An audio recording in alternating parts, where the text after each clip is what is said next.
Apabila seseorang umat Nabi Muhammad melakukan kebaikan, maka kebaikan itu akan dibawa oleh para malaikat dan dibentangkan di hadapan baginda sallallahu alaihi wasallam di alam barzakh. Maka para malaikat akan bagi tahu, wahai Muhammad, sesungguhnya ini amalan fulan bin si fulan daripada kalangan umat kamu. Maka Nabi kata, sekiranya amalan itu amalan yang baik, maka aku akan mengucapkan alhamdulillah, tanda syukur kepada Allah, hamba aku ataupun umat aku melakukan kebaikan. Tapi kalaulah amalan itu amalan yang buruk, amalan maksiat dan sebagainya, malaikat bawa juga, malaikat pertontonkan juga di hadapan Nabi. Maka bila mana aku tengok itu amalan yang buruk, maka aku akan ucap astaghfirullahalazim. Nabi, yakni aku minta supaya Allah Subhanahu wa taala mengampunkan kesalahan umat aku.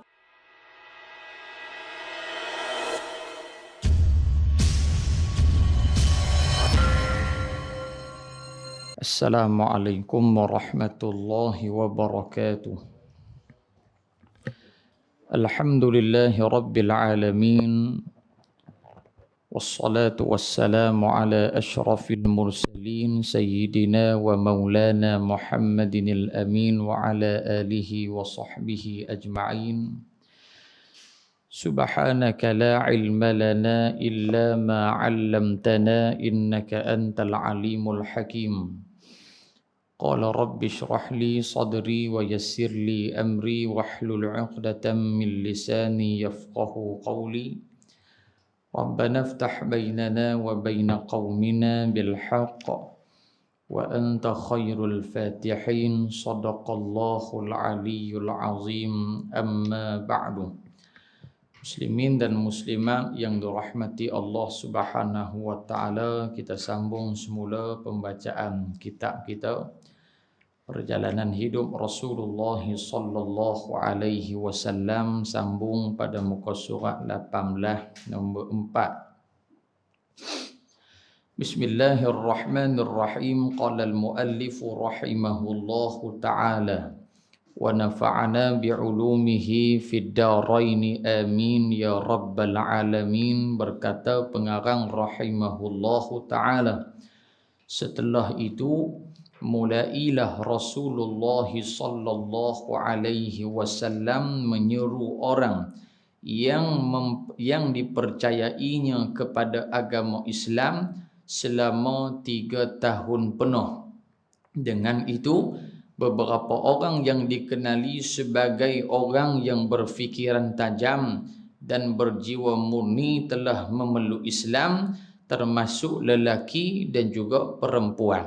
Jadi kita masih lagi bicara tentang di awal-awal turunnya wahyu Allah Subhanahu wa taala kepada baginda Nabi Muhammad sallallahu alaihi wa ala alihi wa sahbihi wa baraka wasallam. Jadi Nabi sallallahu alaihi wasallam berdakwah di bumi Mekah 13 tahun. 3 tahun secara sir, secara sembunyi-sembunyi, dan 10 tahun secara terang-terang. Di Madinah Al-Munawwarah Nabi berdakwah selama 10 tahun kesemuanya secara terang-terang. Jadi pada malam ni yang keempat, kata pengarang rahimahullahu ta'ala, apabila turunnya wahyu yang pertama daripada Allah Subhanahu wa ta'ala, Iqra' bismi rabbikal ladzi khalaq, sampailah ayat yang kelima, maka itu menunjukkan tanda bahwasanya baginda diangkat menjadi rasul. Jadi perbezaan antara nabi dan rasul ni beza tak mana? Ada tak beza? Ada beza dia.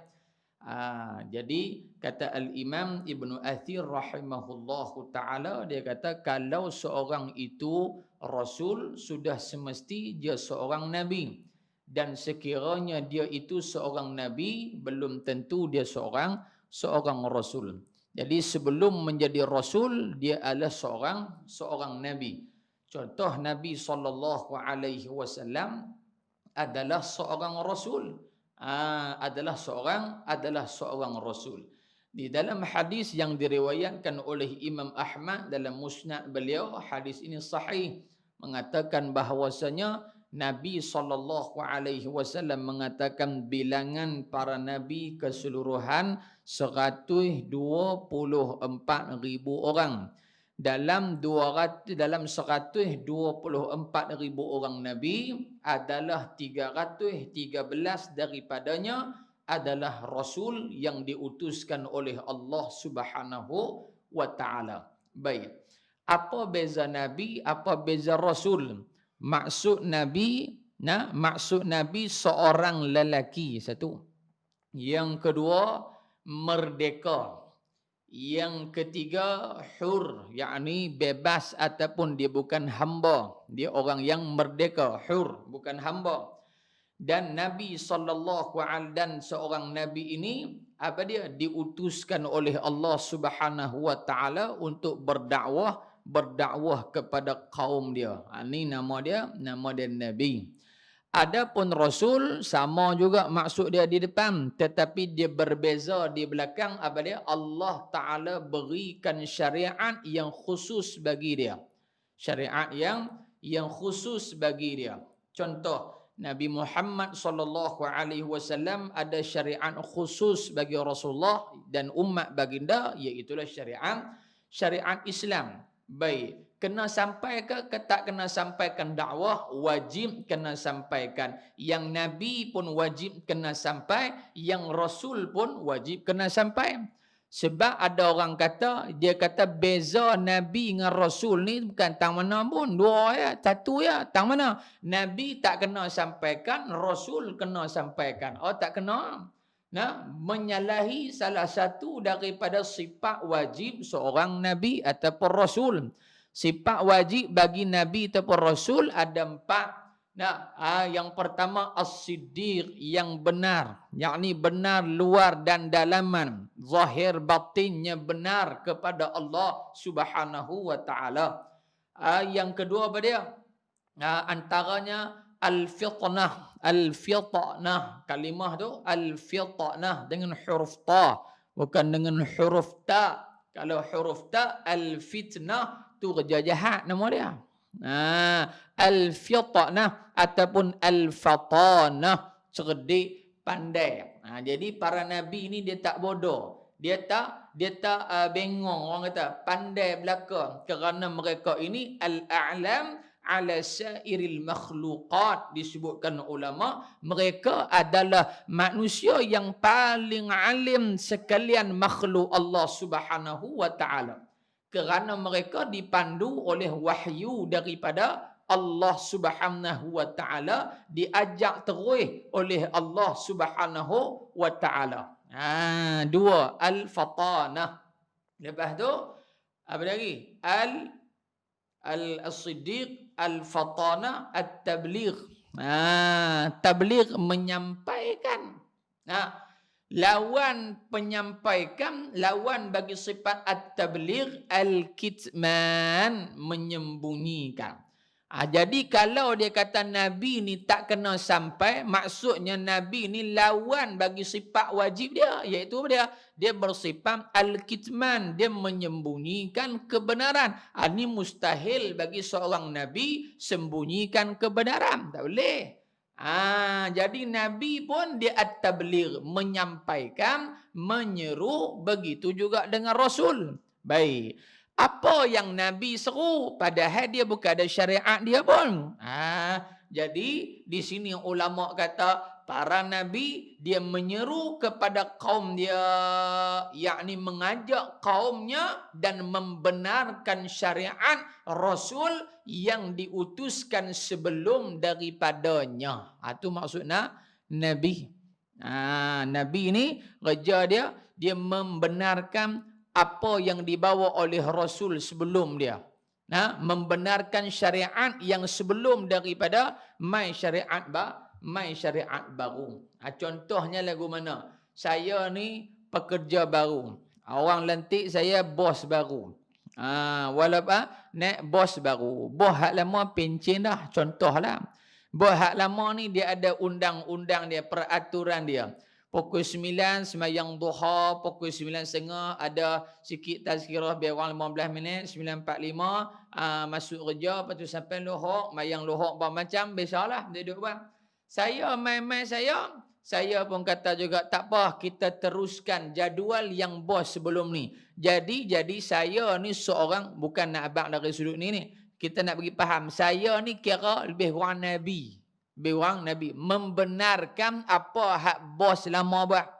Hak bos lama kata, ini saya punya undang-undang, ini saya punya cara, ini saya punya hukum hakam. Jadi saya membenarkan apa yang dilakukan oleh orang sebelum saya.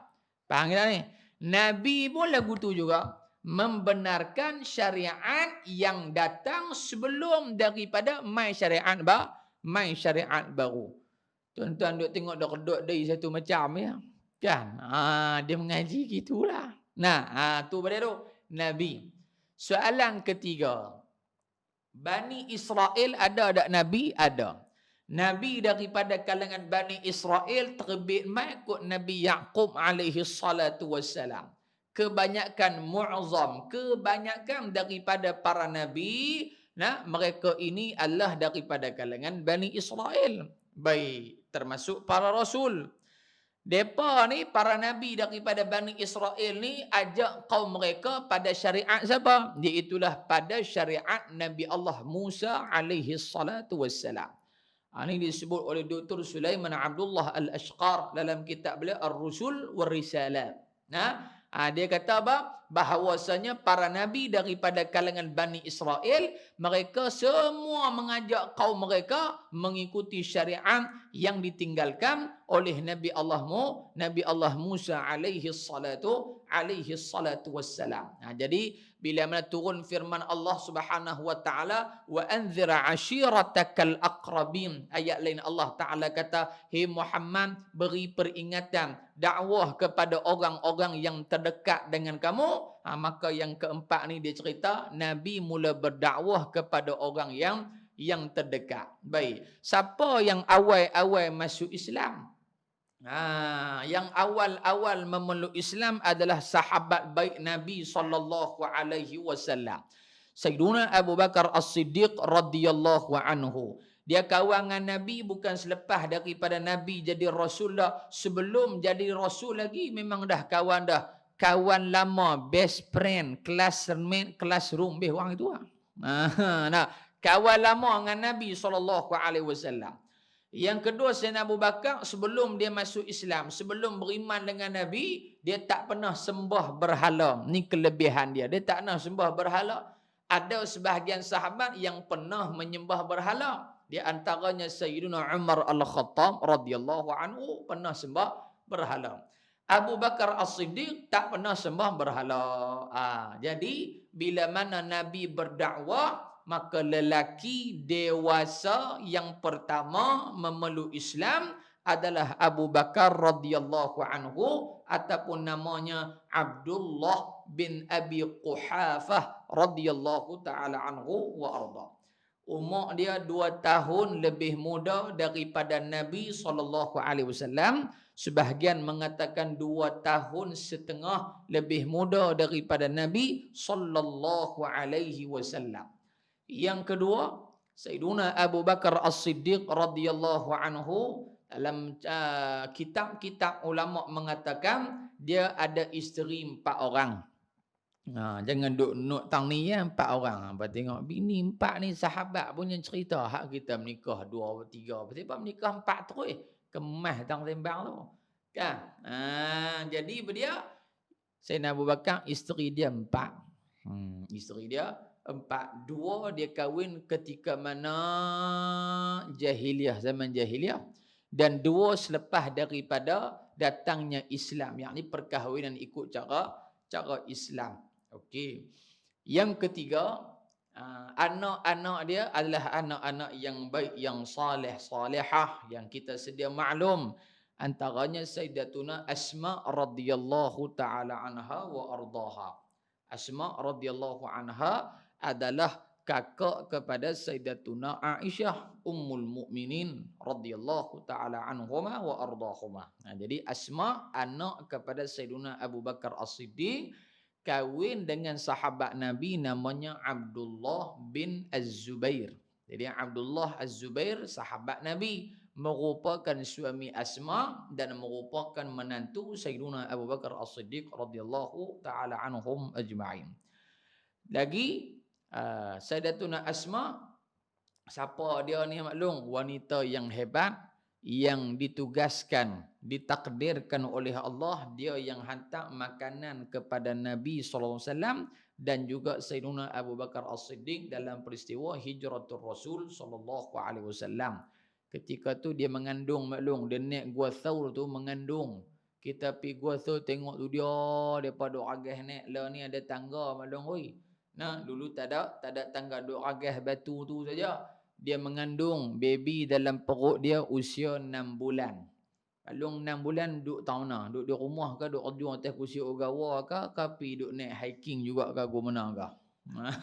Kita duk kerja di rumah tu, makanlah ala kadar sikit-sikit gitu ya.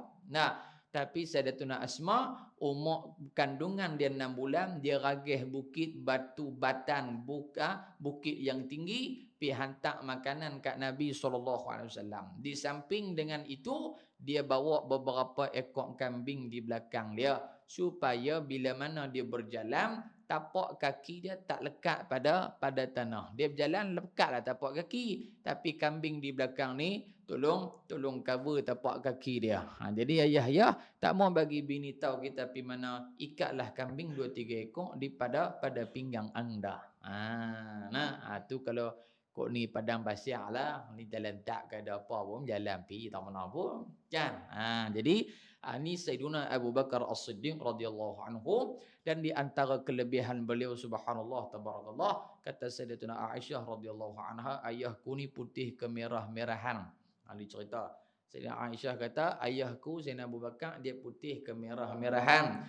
Yang kedua, janggut dia selalu dia buh inai. Selalu buh inai. Lagi apa dia? Ayahku ni kurih dia kata. Kurih pinggang kecil. Macam mana dia kata pinggang bapak dia kecil? Dia kata kalau ayah aku pakai izar. Izar ni seluar jerak lah, mudah faham. Seluar hak ada tali tu, muka lubuh izar pun kira nak melurus turun saja. Kecil sangat pak dia punya pinggang. Tapi walaupun pinggang dia kecil, dia adalah sahabat Nabi yang paling besar jasa dia di awal perkembangan Islam. Dia meninggal dunia umur 63 tahun. Sempat menjadi khalifah lebih kurang 2 tahun setengah sahaja, dan dimakamkan sebelah dengan Nabi SAW, berbetulan dengan bau Nabi. Kepala dia berbetulan dengan bau Nabi. Ini jenazah Nabi, maka ditanam sebelah bau Nabi sini, maka kepala dia berbetulan sejajar dengan bau Nabi SAW. Begitu juga dengan Sayyidina Umar Al-Khattab, kepala dia pun sama kedudukan dengan bau Sayyidina Abu Bakar As-Siddiq radhiyallahu taala anhum ajma'in. Jadi ketika mana wafat Sayyidina Abu Bakar, ketika itu para sahabat mengatakan bahawasanya disebutkan dalam Tabaqat Al-Kubra, kalau tak silap Imam Ibn Sa'ad rahimahullahu ta'ala, dia kata ketika mana wafat Sayyiduna Abu Bakar As-Siddiq, jenazahnya dibawa oleh para sahabat sampai di hadapan maqam Nabi SAW. Para sahabat mendengar suara daripada maqam baginda Rasul SAW bagi salam kepada jenazah Abu Bakar As-Siddiq. Mereka dengar suara tu clear, mai daripada maqam Nabi SAW, dengan makna dia, selamat datang wahai kekasihku. Dalam bahasa Arab lah, selamat datang wahai kekasihku. Tak bunyi dalam bahasa Inggeris welcome oh my darling. Tak bukan begitu. Dalam bahasa Arab. Bila mana ketika tu sahabat dengar takdir Allah Subhanahu wa taala, sahabat melihat sendiri pintu maqam baginda Nabi Muhammad terbuka dengan sendirinya, maka ini di antara salah satu daripada karamah Sayyiduna Abu Bakar As-Siddiq radhiyallahu taala anhu wa ardah. Baik. Rumah dia tak mana maklum. Maklum duk pergi Madinah hari ni Babus Salam telah pun dibuka. Nah, diberikan peluang kepada para pekerja yang mencuci Masjidin Nabawi Asy-Syarif, diberikan keizinan pada mereka hari ini untuk menziarahi, untuk mengucapkan selawat dan salam kepada baginda Nabi Muhammad sallallahu alaihi wasallam. Depa masuk ziarah Nabi sallallahu alaihi wasallam. Nabi kata man ra'ani fi manamihi faka'annama ra'ani fi hayati. Nabi kata siapa yang pernah tengok aku, yakni pernah tengok Nabi dalam mimpi, maka seolah-olah orang itu melihat aku ketika mana aku hidup. Dalam hadis lain Nabi kata siapa yang ziarah aku selepas daripada kematianku, yakni selepas daripada aku wafat, maka samalah juga hal keadaan dia ziarah ketika mana aku masih hidup. Apa Nabi nak beritahu? Nabi nak habaq waktu ziarah Nabi ketika hidup pun dapat manfaat, dan ketika mana Nabi pun mati, Nabi wafat pun dapat manfaat. Yang kedua Nabi nak beritahu bahawasanya hakikat aku ini adalah tidak mati dan hidup di alam barzakh. Para nabi, para rasul mereka hidup di alam barzakh. Bahkan dalam riwayat menceritakan apabila seseorang umat Nabi Muhammad melakukan kebaikan, maka kebaikan itu akan dibawa oleh para malaikat dan dibentangkan di hadapan baginda sallallahu alaihi wasallam di alam barzakh. Maka para malaikat akan bagi tahu, wahai Muhammad, sesungguhnya ini amalan fulan bin si fulan daripada kalangan umat kamu. Maka Nabi kata, sekiranya amalan itu amalan yang baik, maka aku akan mengucapkan alhamdulillah, tanda syukur kepada Allah, hamba aku ataupun umat aku melakukan kebaikan. Tapi kalaulah amalan itu amalan yang buruk, amalan maksiat dan sebagainya, malaikat bawa juga, malaikat pertontonkan juga di hadapan Nabi. Maka bila mana aku tengok itu amalan yang buruk, maka aku akan ucap astaghfirullahalazim. Nabi, yakni aku minta supaya Allah Subhanahu wa taala mengampunkan kesalahan umat aku. Jadi kata para ulama, daripada hadis tu, setiap benda baik yang kita buat, bahkan setiap benda buruk yang kita buat, setiap masa akan dipertontonkan di hadapan baginda Nabi Muhammad sallallahu alaihi wa ala alihi wa sahbihi wa baraka wasallam. Jadi Nabi tahu kita buat apa. Nabi tahu kita buat apa. Siang, malam, pagi, petang, tempat kerja, on the way balik kerja, di surau, di rumah dan sebagainya. Kesemuanya itu diketahui oleh baginda Nabi Muhammad sallallahu alaihi wa ala alihi wa sahbihi wa baraka wasallam. Itu lelaki dewasa yang pertama masuk Islam.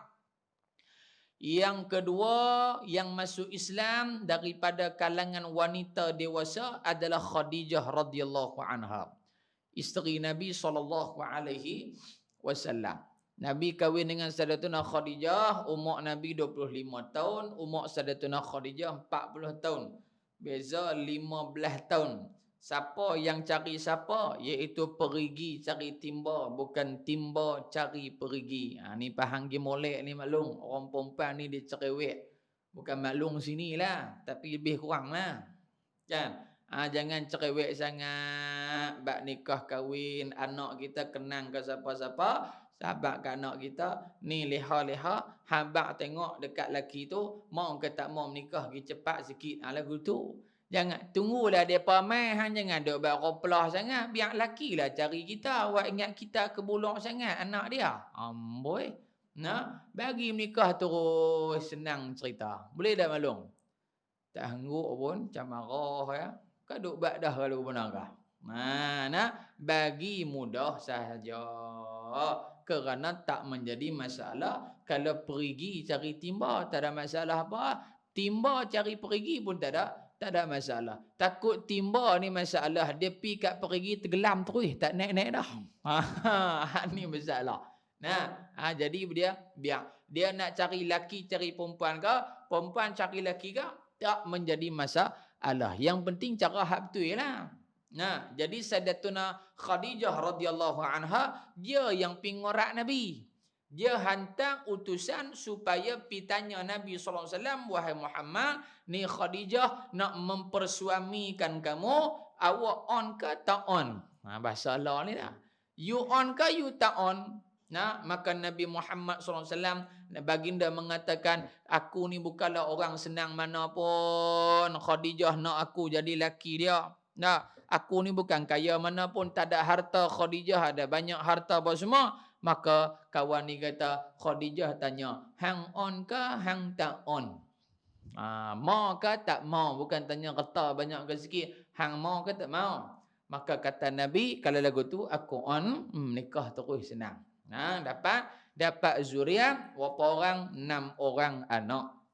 Anak Nabi kita ada 7 orang. Dia kata main mana pula 7? Tak sah kata 6. 7 daripada seorang daripada 7 tu, 6 daripada Khadijah, seorang daripada Maryah Al-Qibtiyah radhiyallahu taala anha wa ardaha. Jadi 6 daripada Sayyidatuna Khadijah radhiyallahu taala anha wa ardaha. Nabi mula berpoligami selepas wafatnya Sayyidatuna Khadijah radhiyallahu taala anha wa ardaha. Baru Nabi menikah lain pula. Umur berapa? Ketika itu dalam lingkungan 50-an. Jadi ayah-ayah malam ni, alhamdulillah isteri kita tak ada ahad mati, dan jangan doa bagi mati. Nak? Tu dah balung. Maklum, awak kuih marah teruk dengan siapa orang ni malam ni. Lah, jangan doa bagi bini mati.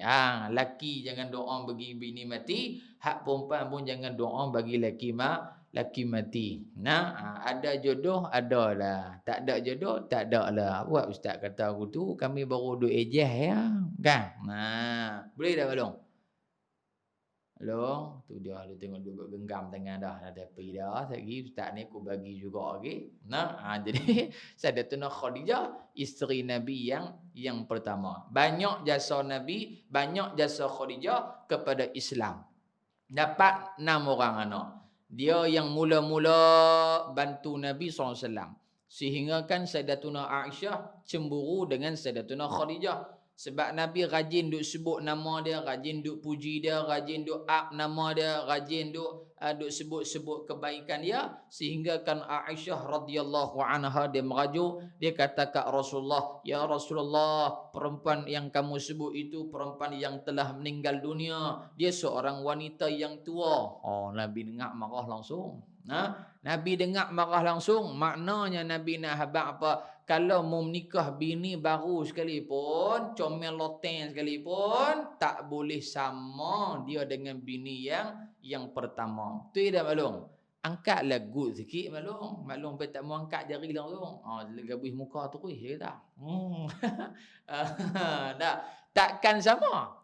Kamu jangan nak sembang kemas lah. Dia kata bini artis, you know. Artis takkan sama bini nombor 2 dengan bini yang pertama. Orang perempuan yang suami mati kahwin pula dengan laki nombor 2, muda daripada laki dia hak meninggal. Sama dah? Tak sama juga. Ini sunnatullah. Tak sama. Kan? Baik. Jadi Aisyah dia kata lagu tu, Nabi marah, Nabi tak suka. Nabi kata, wahai Aisyah, ketahuilah apa yang ada pada Khadijah tak ada kat hang. Tu dia Nabi balas terus. Nabi kata yang ada kat Khadijah tak ada kat hang. Bukan maksud Nabi kata Aisyah tak baik dah. Nak habaq kata wahai Aisyah, kebaikan yang ada kat hang tu, hang nak tahu tak sebenarnya ada lagi lebih pada diri Khadijah yang tak ada kat hang. Maksud Nabi buat perbandingan dalam keadaan dua-dua baik. Faham tak belum? Nabi tak merendahkan hak ni dan tak bagi peleceh hak ni. Tak. Dua-dua tinggi kedudukan di sisi Nabi. Tapi Nabi nak ajak Sayyidatuna Aisyah bahawasanya hang jangan duk cakap lagu tu. Macam tu. Awak ya Rasulullah, apa dia yang lebih? Maka Nabi kata, wahai Aisyah, di awal-awal perkembangan Islam, ketika mana orang tak percaya kat aku, Khadijah orang yang pertama daripada kalangan wanita percaya kepada aku. Hang ada? Tak ada. Dia tak ada lagi, tak kahwin dengan Nabi. Dia pun kecil lagi. Yang kedua, ketika mana awal-awal orang tak percaya kepadaku, orang tak terima aku, tapi Khadijah terima aku jadi lelaki dia. Hang ada? Tak ada ke? Hak Nabi hebat ni betul belakang ni, bukan mohong ni. Yang ketiga, Nabi kata ketika mana aku berdakwah tak ada orang bantu aku. Khadijah yang banyak mengorbankan jiwa, raga, harta dia untuk perjuangan Islam. Hang ada waktu tu? Tak ada. Khadijah juga. Subhanallah. Yang keempat, Nabi kata aku kahwin ni semua aku kahwin, tak ada seorang pun isteri yang aku dapat anak melainkan daripada Khadijah radhiyallahu anha. You ada? Habis orang itu lah. Ada ke anak pada hang? Tak ada juga. Bila mana Aisyah dengar, dia pun terima hakikat bahawasanya apa yang disebutkan oleh Nabi itu semuanya benar-benar belaka, tak ada pada diri dia. Walaupun demikian, Nabi tarik balik hati dia, Nabi buat ayat Power Rangers punya. Nabi kata, wahai Aisyah, ketahuilah, hang pun aku sayang juga. Hang ni seperti mana roti yang aku makan, kalau tak ada hang, ibarat roti tak cicah dengan kuah dia. Nabi punya perumpamaan tu. Kan? Maksudnya roti canai mau kalau tak cicah dengan kuah dia, tak apa nak kik ngah. Tiap long karan tu kurang ada.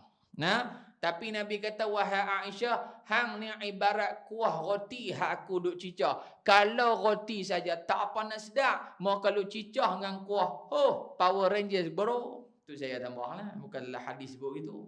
Nak bagi tahu kamu pun ada juga kebaikan, kamu pun baik juga, Khadijah pun baik juga. Bila dia dengar, dia jadi tawak balik, dia jadi okey balik. Ni orang perempuan, dia kena buat punchline lebih sikit ya, dia okey ya bang, nak minum yang kopi dah. Dandan macam yang kopi. Dah, tu dah maklum. Kau tak makan sama enggak pujuk-pujuk. Dia kata pujuk-pujuk tak ada, rantai mah Anwar dulu sorak baru okey. Berat menenang. Ni kata orang perempuan. Tu dua. Yang tiga daripada kalangan kanak-kanak Sayyidina Ali radhiyallahu anhu. Sayyidina Ali di antara yang terawal beriman dengan Nabi SAW daripada kalangan kanak-kanak. Lagi daripada kalangan hamba. Nak kata hamba ke pembantu ke? Pembantulah. Siapa dia? Iaitu Sayyidina Zaid bin Harithah radhiyallahu ta'ala anhu wa arda. Dan di antaranya lagi Sayyiduna Bilal bin Rabah radhiyallahu ta'ala anhum ajma'in. Jadi bila mana Nabi berdakwah maklum, pada ketika itu Nabi SAW lantik seorang ketua yang membantu dakwah Rasulullah SAW. Pasal kalau Nabi nak buat kerja semua, mana nak dan? Bukan tak dan, jadi lambatlah kerja dakwah tu. Satu Mekah tu nak kena dakwah semua, mana nak dan? Macam kita bos, kita duduk di atas, semua benda kita nak tengok. Bahagian keuangan kita nak kena tolong kiin. Sehari kereta rosak, kereta syarikat rosak, kereta terbalik tengah jalan, kita nak kena pergi Lebuh Raya, pergi tengok pebik kereta. Mana? Lingkup kepala otak kita. Tak boleh. Kita kena lantik seorang. Hang accountant. Hang jaga bahagian ni. Hang jaga bahagian ni. Hang jaga bahagian ni. Apa masalah? Ketua ni saja tolong mahabang kat kita. Di sekolah, cikgu besar, guru besar. Dia ada penolong kanan satu, penolong kanan dua, penolong kiri satu, penolong kiri dua. Dah, penolong kiri. Penolong kanan aku PKM satu, PKM dua. Lepas tu ada apa lagi? Ada cikgu dia pusat sumber manusia, ada cikgu yang jaga bahagian peperiksaan, ada cikgu yang jaga bahagian disiplin, ada cikgu yang bahagian-bahagian sekalian. Maka masing-masing ni dia ada apa? Dia ada lajnah dia ada organisasi pecahan bawah dia. Begitu juga Nabi pun. Maka Nabi lantik siapa maklum? Nabi lantik Sayyiduna Abu Bakar As-Siddiq menjadi PA Rasulullah. Dia panggil kaedah al-istifa.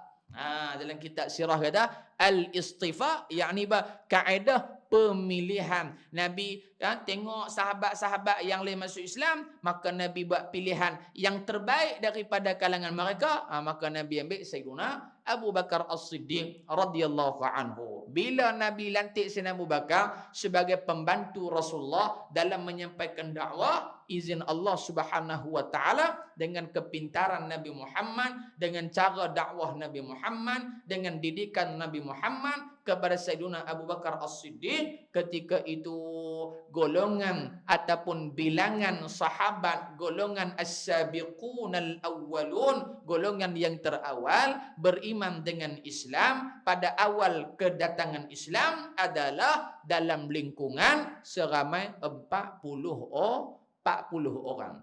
40 orang ni masuk kebanyakannya masuk di bawah sebab dakwahnya Abu Bakar As-Siddiq radhiyallahu taala anhu wa ardah. Terkesan dengan dakwah Sayyiduna Abu Bakar As-Siddiq radhiyallahu anhu wa ardah. Masuk Islam Abdul Rahman bin Auf, sahabat-sahabat Nabi yang lain 40 orang. Dalam 40 orang ini pula pecah-pecah 40 orang ni, setiap seorang dakwah. Akhirnya berkembangnya Islam. Jadi itu poin yang keempat. Waktu tu semayang pun senyap-senyap. Semayang 2 rakaat pagi, 2 rakaat petang. 2 rakaat pagi, 2 rakaat petang ikut syariat Nabi Ibrahim alaihi salatu wassalam. Dakwah ataupun usul pada agama kepercayaan para nabi semua sama at-tauhid, mentauhidkan Allah. Tak ada beza. Nabi Adam ajak tauhid, sampai Nabi Muhammad ajak kaum beriman kepada Allah. Yang bezanya apa dia? Yang beza pada manhaj ataupun syariat itu berbeza. Likullin ja'alnakum syir'atan wa minhaja, surah Al-Maidah. Allah Ta'ala kata pada kamu ni, yakni pada rasul-rasul nabi-nabi ni, syir'atan wa minhaja, kami jadikan syariat yang berbeza-beza, manhaj hukum hakam yang berbeza-beza sesuai dengan kaum mereka. Antara hak beratnya apa? Kaum Bani Israel berat depa punya syariat depa, pasal pok ni tegak. Antaranya maklum, kalau dari sudut fiqh mereka, pakaian yang kena najis tak sah walaupun basuh ngayak. Walaupun basuh ngayak mutlak sekalipun tak sah. Macam mana kaedah dia? Kena kerat hak tu, tempek kain lain pula. Ini syariat Bani Israel punya kita kata apa? Kaedah mereka. Kalau kita kena lagu tu gak-gak guna. Malam ni semua pakai baju tampung lah. Baju season semua. Kan? Tang ni dia tampung, tang ni dia tampung, tang ni dia tampung, tang ni dia tampung. Orang boleh tanya lah, ni tampung tang ni bila tampung? Dia kata marin, kena tik burung balik kuliah subuh marin. Tik burung, lepas tu tak boleh, kena potong buah lain pula. Ni kalau ikut syariat Nabi Musa ataupun syariat daripada kalangan Bani Israel. Tapi bila mai syariat Nabi Muhammad sallallahu alaihi wasallam, Allah Subhanahu wa taala memberikan keringanan. Kena najis, sama ada najis mukhaffafah, mutawassithah ataupun mughallazah, ada jalan penyelesaiannya. Jadi Nabi Muhammad sembahyang ketika itu sembahyang secara senyap-senyap. Dalam riwayat menceritakan bahawasanya Nabi SAW sembahyang di lorong-lorong yang jalan yang jarang-jarang orang lalu. Kalau di luar lah, kalau di dalam rumah mayang macam biasalah, 2 orang lah mayang biasalah, tak ada duduk sembunyi dengan orang. Tapi kalau di luar sembahyang secara tempat-tempat yang tertentu sahaja. Sebab itu juga kata ulama, saya lupa dalam kitab apa, mengatakan bahawasanya sebab itu juga apabila Allah Subhanahu wa taala perintahkan sembahyang, yakni berlaku al-Isra wal Mi'raj 1 tahun sebelum hijrah, maka bila mai saja 5 waktu sembahyang tu ada beza pada bacaan. Ada yang baca pada jahar, pada kuat. Kita baca maghrib kuat, Isya kuat, subuh kuat. Hak 2 lebihnya tu baca pelan-pelan. Sunatnya baca pelan-pelan. Sebab apa? Mesti ada sebab. Awak hak tak darah ke semua kan senang. Awak yang tak pelan semua kan senang. Jadi sebab apa? Kerana kata ulama, waktu subuh, waktu maghrib, waktu Isya, waktu ni kebanyakannya Arab jahiliah depa duduk dalam rumah kita duk bersuka-sukaria. Nah kita tahu. Depa duduk dalam rumah duk minum arak, duk berzina, gelar. Ketika itu mereka tak menghiraukan apa yang orang luar buat. Maka bila depa duk dengan dunia depa, ketika itu mereka tak ada masa nak pergi cari siapa yang semayang, siapa yang baca ni, siapa yang baca ni. Depa duk hidup depa ya.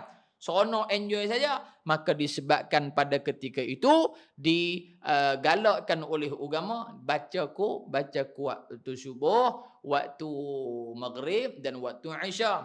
Pasal apa subuh kena baca darah? Pasal orang Arab jahiliah waktu subuh tu pok ni tak mengki. Payah nak maki waktu tu duduk sedap lena lagi. Maka ketika itu bila mana orang bangun semayang, baca kuat pun pok ni duduk lena. Lepas tak dengar, lantak pergi gambar lah. Maka sebab itu dibaca pada 3 waktu tu baca kuat. Yang selebihnya tu baca pelan, sir. Nah, baca pelan zuhur dan asar. Kerana waktu ni waktu cerah.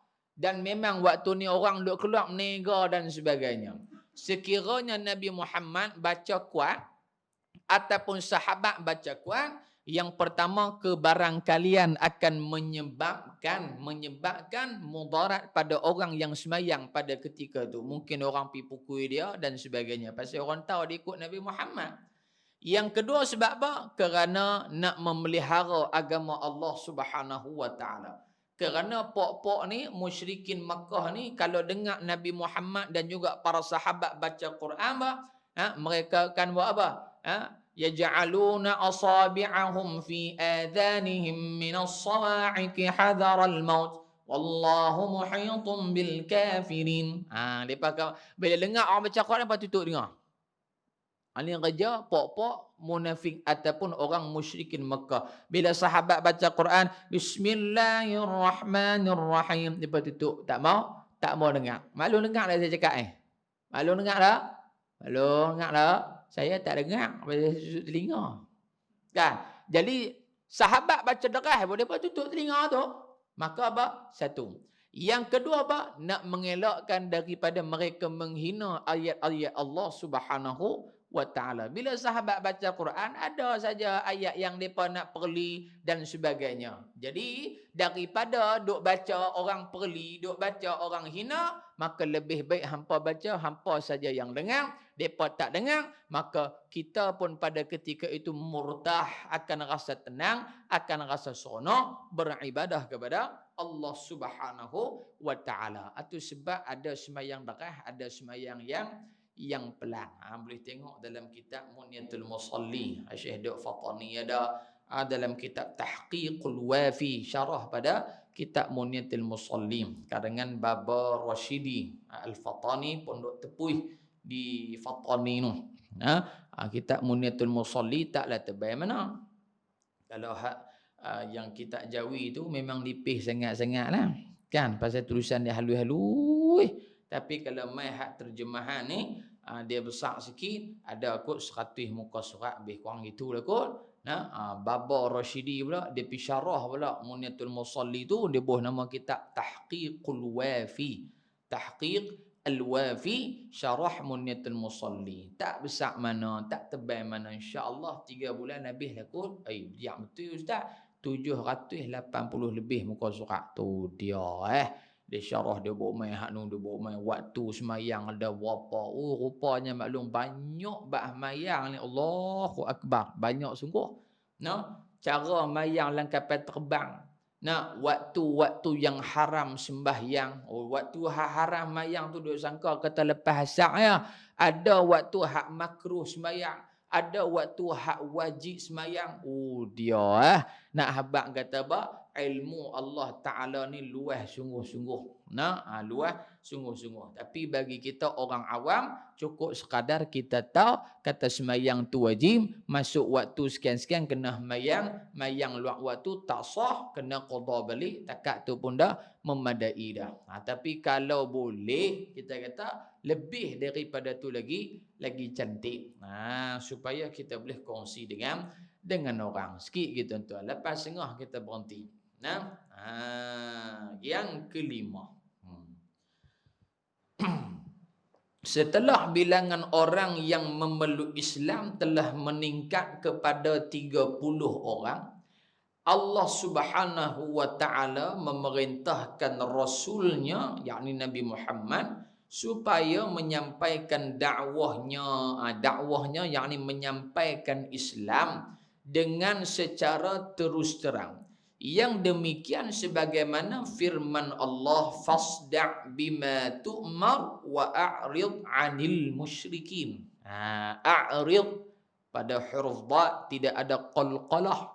Jangan sebut fasda' bima tu'mar wa a'rid 'anil musyrikin. Tak kena. Wa a'rid tak ada pada ni tu huruf qalqalah. Sifat qalqalah tu tak ada pantulam tu tak ada. Nah, al-ta, huruf ta adalah huruf dha tak ada. Huruf za pun tak ada. Huruf za tak ada. Ghalidha tak ada. Mu Arab teruk sangat ni. Hak tak ada bunyi pun kena bunyi juga. Jangan. Fasda' bima tu'mar. Ra itu tebal kerana sebelumnya huruf berbaris fathah tu'mar. Tu'mar. Jangan dibaca fasda' bima tu'mar. Amboi solehahnya mu baca tapi tak kena. Ghairil maghdubi alaihim waladha. Tak ada waladha. Qalah lagi tu waladha. Apa teruk kan? Waladhalin. Tekan pada dal, boleh juga tekan, tak tekan pun tak apa. Dhalin, dua harakat. Lin 246. Kalau awal habis 2, habis sampai semua pun 2. Kalau 4 baca 4, kalau 6 6, tapi jarang orang baca sampai 6, takat 24 dia. Kan? Alhamdulillahi rabbil alamin. Ar-Rahmanir Rahim. Maliki yaumiddin. 2. Alhamdulillahi rabbil alamin. 4. Tak ada orang macam Alhamdulillahi rabbil alamin.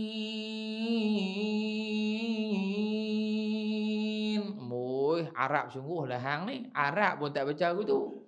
Takat 4 gitu tu pun panjang dah. Kan?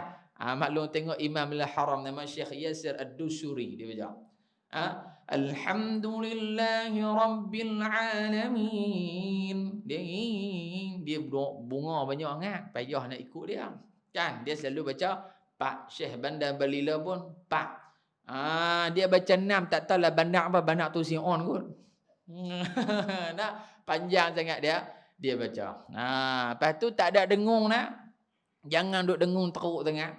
Alhamdulillahi rabbil alamin. Bahasa bila ada syaddah atas nun. Dia kalau ada syaddah baru dengung. Kan? Wa kiswatuhun. Ada dengung. Kalau tak pemati dia. Wa kiswatuhunna. Sambung ayat seterusnya. Jangan dengung teruk sangat. Baik. Oleh itu sampaikanlah secara terus terang akan apa yang diperintahkan kepadamu wahai Muhammad, dan jangan engkau hiraukan bantahan dan tentangan kaum kafir musyrik. Itu surah Al-Hajr ayat 90-94. Dalam surah At-Taubah, 2 ayat terakhir surah At-Taubah, Allah Ta'ala kata apa? Laqad ja'akum rasulun min anfusikum azizun 'alaihi ma 'anittum harisun 'alaikum bil mu'minina raufur rahim. Fa in tawallaw faqul hasbiyallah. Fa in tawallaw, wahai Muhammad, sekiranya tawallaw, mereka berpaling daripada kamu, mereka tak terima ajaran Islam, mereka menghina kamu, mereka tak percaya, depa kata mengarut, depa kata haknu, depa kata hak ni, maka orang yang beriman dia akan kata apa? Faqul hasbiyallahu la ilaha illahu alaihi tawakkaltu wa huwa rabbul arsyil azim. Cukuplah bagiku, yakni Allah. Hang nak terima, hang tak terima, hang punya pasal. Satu dunia tak terima hang, Allah terima aku, cukuplah. Faham tak dong? Maka sejauh manakah ayat tersebut dipegang oleh orang-orang yang beriman, termasuklah saya. Kan kadang-kadang kita kata benda hak betul, orang cemuh kita rasa down terus. Oh, payah. Nampak? Tapi kalau kita ikut kemungkaran, orang kata, orang tak kata, orang seronok. Tapi kalau kita lawan kemungkaran, orang kata kat kita, orang kata hak nu, orang kata hak ni, orang maki hak nu, orang hantar WhatsApp, orang hantar mesej, orang kata macam-macam, maka ketika itu sekiranya kuat pegangan kita akan kata apa? Hasbiyallah wa ni'mal wakil, ni'mal maula wa ni'mal nasir. Cukuplah Allah Subhanahu wa taala tempat aku bertawakal, dan Allah Subhanahu wa taala sebaik-baik penolong. Faham tak belum? Ini diajak kepada kita orang Islam apabila diganggu gugat ataupun dikacau apa kerja yang kita nak buat, maka baliklah kepada Allah Subhanahu wa taala. Yang keenam, yang terakhir, di sini bermulalah detik penyiksaan terhadap orang yang baru beriman dan rasulnya. Mula-mula sekali maklum, selepas daripada Nabi panggil kaum kerabat baginda ahli keluarga Nabi untuk beriman kepada Allah, ketika itulah yang mula-mula tentang di antaranya Abu Lahab. Abu Lahab mula-mula tentang, maka akhirnya turun surah Al-Masad, surah Al-Lahab. Nabi panggil mereka, wahai kaum Abdul Muttalib ni, aku nak bagi tahu aku ni Rasulullah diutuskan oleh Allah, berimanlah kepada Allah. Ketika itu Abu Lahab ada, dia kata, dia kata, takkan hang panggil kami ni susah-susah kami berjalan mai, hang nak abang kata hang ni seorang nabi, hang seorang rasul, hang bawa agama baru, hang tak boleh pakai betul wahai Muhammad. Tabballaka ya Muhammad, celaka sungguh hang ni wahai Muhammad. Itu mula-mula sekali detik Nabi kena lawan ataupun Nabi berhadapan dengan tentangan daripada orang kampung dia sendiri. Orang kampung dia sendiri. Dan ini telah dibenarkan oleh siapa? Oleh Waraqah bin Naufal. Awal-awal Nabi dapat wahyu, Nabi pergi jumpa siapa? Waraqah bin Naufal. Kan? Saudara sepupu Sayyidatuna Khadijah, Waraqah bin Naufal, ahlul kitab. Lepas beberapa tempoh dia mati. Kata Waraqah bin Naufal, wahai Muhammad, sesungguhnya malaikat yang main jumpa hang tu adalah malaikat Jibril yang pernah main kat Musa dulu. Dan apa yang hang dapat ni tanda hang seorang rasul. Aku nak bagi tahu, antara tentangan yang hang akan dapat, orang kampung hang sendiri akan halau hang. Depa takkan percaya kat hang. Maka lah ni Nabi dah rasa. Mula-mula sekali antaranya Abu Lahab laknatullah alaihim ajma'in. Sesungguhnya kaum musyrikin cukup rasa terancam dan tertekan perasaan apabila Rasulullah sallallahu alaihi wasallam membodoh-bodohkan impian dan harapan mereka, mencela Tuhan-Tuhan mereka, dan sekaligus membawa kepada mereka agama yang baru, agama baru yang menyeru manusia kepada Tuhan yang satu, yang tidak dapat dilihat dengan mata kasar tetapi boleh ditanggapi dengan mata hati. Dialah yang maha lemah lembut lagi maha mengetahui. Hak depa tak boleh nak terima pasal Muhammad ajak beriman kepada Tuhan yang bangsa ke tak nampak. Benda hak tak nampak payah orang nak percaya. Tetapi tak semesti benda tak nampak kita hukum kata dia tak ada. Kentut nampak tak maklum kentut? Tanya maklum lah.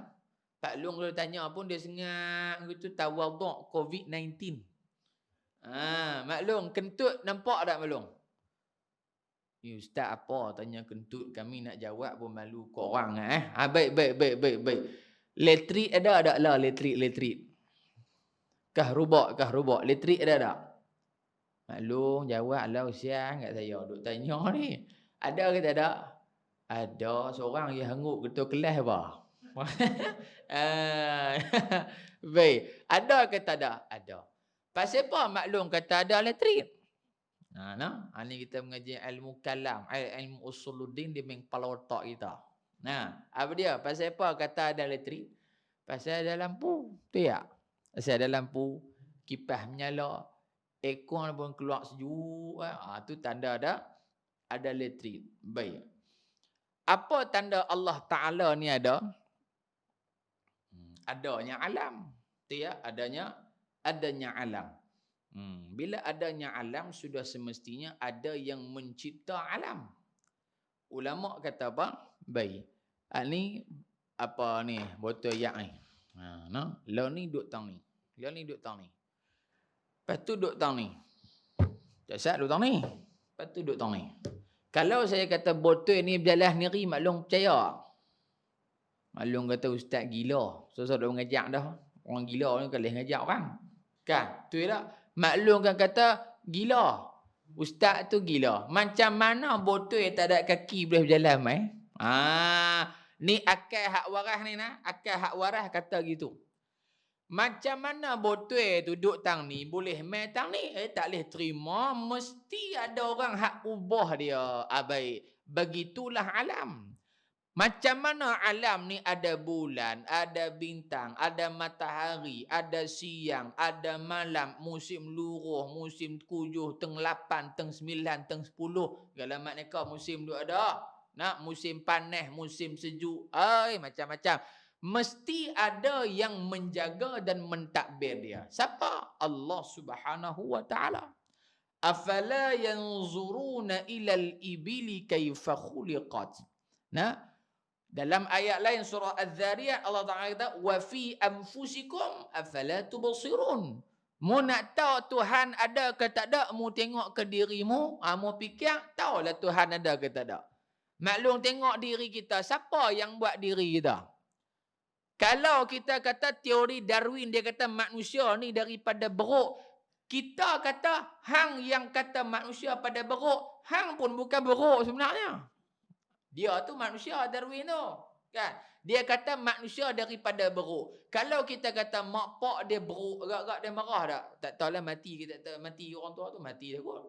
Kan? Teori lama lah. Dia kata manusia ni daripada beruk dia dah. Pasal tangan nak jangan beruk.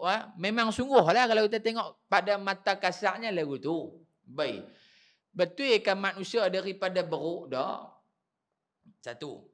Yang kedua.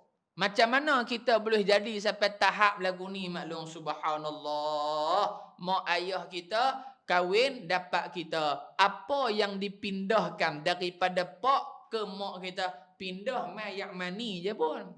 Baik. Ayak mani macam mana? Ayak mani ketui kan. Dia sifat dia tadafu' keluar memancut-mancut dalam keadaan nikmat. Ini sifat ayak mani. Kalau duk keluar tak berasa apa, ni ada penyakit, kena pergi jumpa Dr. Ismail Tambi tu, duk rawat tu, kan? Saja habaq saja, kan? Esok telefon ni ustaz saya mai dah ni. Jadi apa dia? Ayak mani kalau putih, macam telur separuh masak tu. Telur kacang pui gedik di bertamuh, pilah makan tu. Baik. Bila ayak mani pindah masuk dalam rahim ibu kita, ovum. Duk tang ni, maka akan berlaku persenyawaan antara sperma dan juga ovum orang perempuan tu, telur lelaki, telur perempuan. Dalam ramai-ramai hak tubik pi masuk, hak boleh menang saja, sekok dia. Izin Allah sekok ghalib. Kalau dengan izin Allah lagi juga, tubik 2-3 orang pula, kembang tak sirah, kembang sirah macam-macam lah. Baik, seorang. Ayak mani masuk, ayak kala putih, tak ada kala merah, tak ada apa-apa, tak ada ketui mata, tak ada bulu ke apa, tak ada. Ayak mani ketui semata-mata. Masuk 9 bulan, 10 hari. Kandungan baby dalam perut sampai 120 hari, maksud kata 1 bulan 30 hari, maksudnya berapa bulan? 4 bulan. Apabila sampai 4 bulan, maka ditiupkan wa nufikha fis-sur, kami tiupkan wa nufikha fir-ruh, kami tiupkan ruh. Kalau sur sangka galah. Ruh tiup 4 bulan 10 hari, 4 bulan duduk dalam perut, okey, selamat 120 hari tiup ruh. Baik, bila kita ditiupkan roh, maka jadilah apa yang jadi. Jadi tulang, jadi apa isi, lepas tu jadi organ macam mana. Baik. Perasan tak dalam kita sembahyang, sujud sajadah kita baca apa? Kalau orang tak ingat, baca Subhan Rabbil A'la lah, tak apalah. Jangan baca sujud Yasin wal Qur'anil Hakim atau lorak ingat tu. Kan ada baca sajada wajhiya lilladzi khalaqahu wa sawwarahu wa syaqqa sam'ahu wa basarahu fatabarakallahu ahsanul khaliqin. Baik. Kita baca apa? Sajada wajhiya lilladzi khalaqahu wa sawwarahu wa syaqqa yang menebuk, syaqqa yang menebuk, sam'ahu pendengarannya. Ni maksudnya ni telinga, lubang telinga ni. Wa basarahu dan penglihatan mata. Kalau pada zahirnya kita kata kita ni bukan Allah Ta'ala yang cipta kita, siapa yang cipta kita? Ayat mani kita kata bulat ni, faham kita kata mudah faham. Masuk dalam rahim mak kita. Ayat mani kalau apa? Putih. Bila keluar mai ada tak darah pada orang perempuan yang bersalin? Ada darah. Baby itu kencing ke tak kencing? Kencing. Baby itu berak ke tak berak? Berak. Baby itu ada darah tak ada darah? Ada darah. Baby itu ada rambut tak ada rambut? Ada rambut. Ada kulit tak ada? Ada. Kuku ada? Ada. Lidah ada? Ada. Lidah, hidung ada? Ada. Telinga? Semua ada. Sedangkan yang dipindahkan hanya ayak saja. Bukan pindah hidung masuk pi, bukan pindah telinga masuk pi, bukan pindah lidah masuk pi. Cukup 4 bulan ke, cukup 6 bulan ke, pi kat JPJ dah. Pi kat KPJ, jumpa doktor hadut cek perut, doktor kata isteri cik kena masuk wad 3 hari. Pasal apa? Pasal kami scan telinga dia ni baru duk sampai mai, kami nak kena pasang dulu. Ada belum? Kok lah orang kampung tersusun lagu tu. Kan? Pasal nama kampung tersusun. Lepas tu, doktor nak kena susun. Kami nak kena susun dulu. Tuan punya baby dalam perut ni, dia main dalam bentuk apa dia ketui-ketui yang tak sambung lagi. Macam yang ketui bata rumah. Dia main telinga satu set. Telinga duk tang kepala bau bini dah. Lepas tu, hidung duk tang ni. Lepas tu lidah duk belakang. Jadi kami nak kena himpun, nak kena pasang macam Lego budak-budak duk main tu. Lepas tu cukup 9 bulan tak apa nak beranak. Ada lagu tu belum? Maklum ada ke tak ada ke tak beranak kalau beranak ke? Beranak. Alhamdulillah. Nampak tak? Baik. Bila kita fikir, kita ta'ammul, kita fikir betul-betul hak masuk mai tu ayat mani saja. Ayat mani je. Ni mata hak hitam ni ada yang mani ketui kalau hitam masuk mai. Kalau yang mani tu kalau hitam, barangkali keluar hitam semua. Tapi dak siapa punya kerja? Siapa yang duk pi tembak tai masuk dalam perut baby tu? Siapa yang duk bagi saluran darah baby dalam perut tu berjalan elok? Siapa yang dia bagi jadi saluran apa tu uri segala macam? Siapa hak bagi jadi tu? Hak masuk mai tu ayak mani. Bukannya laki kita pindah hidung, pindah mata, pindah rambut, pindah kaki, pindah kuku, pindah rendah. Ada. Pindah ayak mani sahaja. Baik. Sekiranya kita ni daripada mani, Allah Ta'ala jadikan tangannya apa-apa semua. Baik, mestilah tidak akan ada lubang pada bahagian yang ada lubang pada hari ini. Kerana ayak mani dia ada lubang tak belum? Tak ada. Dia main ketui gitu saja. Telur tu tak ada apa. Goyang-goyang gitu ya, lendiak ya. Tak ada lubang. Baik. Kalau tak ada lubang barangkali hak kita faham kalau ayak mani itu masuk tak ada lubang, kita celik pun tak ada mata. Muka ni maklum bayang, muka kita ni kosong, tak ada apa. Tak ada apa, mata pun tak ada, lubang telinga tak ada, lubang hidung tak ada, mulut pun tak ada. Flat ya muka. Agak-agak ke mana? Kenal ada Ustaz Aiman, tak kenal muka macam dinding ni pun sama ya kami tengok. Betul tak? Tak. Tak betul. Tapi sebab apa? Kuasa Allah. Wa syaqqa sam'ahu wa basarahu. Allah yang tebuk telinga kita. Bila telebuk? Duk dalam perut Bila? Wallahu a'lam. Mata kita, doktor kata, ni baby ni dah ada mata dah, sekian. Doktor pernah habang tak? Ni anak tuan ni minggu depan mata dia terbit pula sebelah lagi. Muhung, doktor mana pun tak boleh habang. Dia boleh habang, bini tuan akan beranak sekian waktu, kami cek, tang ni ada ni, oh ni laki ni, oh ni, dia boleh habang tekak tu ya.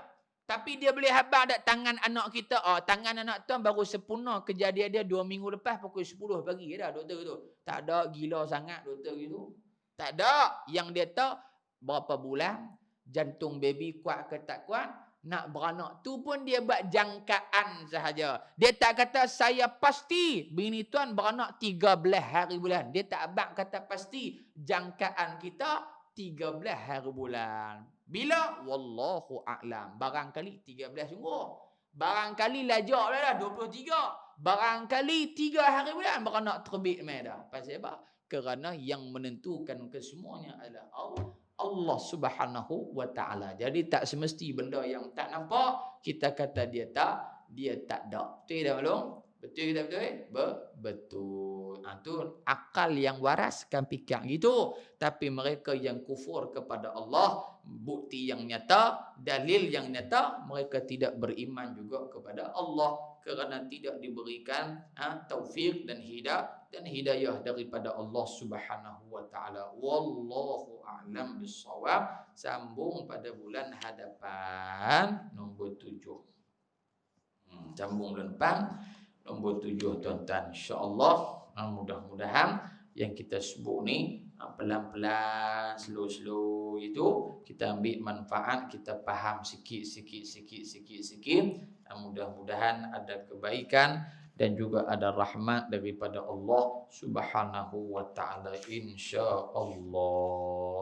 Yang baik daripada Allah, yang terkurang terkasar itu mohon ampun dan maaf. Ni ringkasan saja tuan-tuan.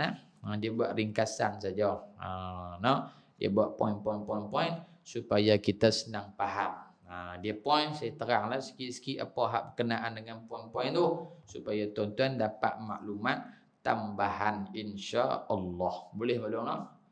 Malum boleh tak? Boleh. Boleh tak apa, takut tak boleh. Tulis juga dalam balong oi. Tulis juga, tak banyak sikit, tak sikit boleh boleh banyak. Lalu marah ke apa? Tak no? InsyaAllah yang baik daripada Allah. Bismillahirrahmanirrahim. Alhamdulillahirrabbilalamin. Wassalatu wassalamu ala ashrafil mursalin. Wa ala alihi wa sahbihi ajma'in. Allahumma anfa'na bima 'allamtana. Wa 'allimna ma yanfa'una birahmatika ya arhamar rahimin. Wa sallallahu ala sayyidina Muhammadin walhamdulillahi rabbil alamin. Taqabbalallahu minkum. Wassalamualaikum warahmatullahi wabarakatuh.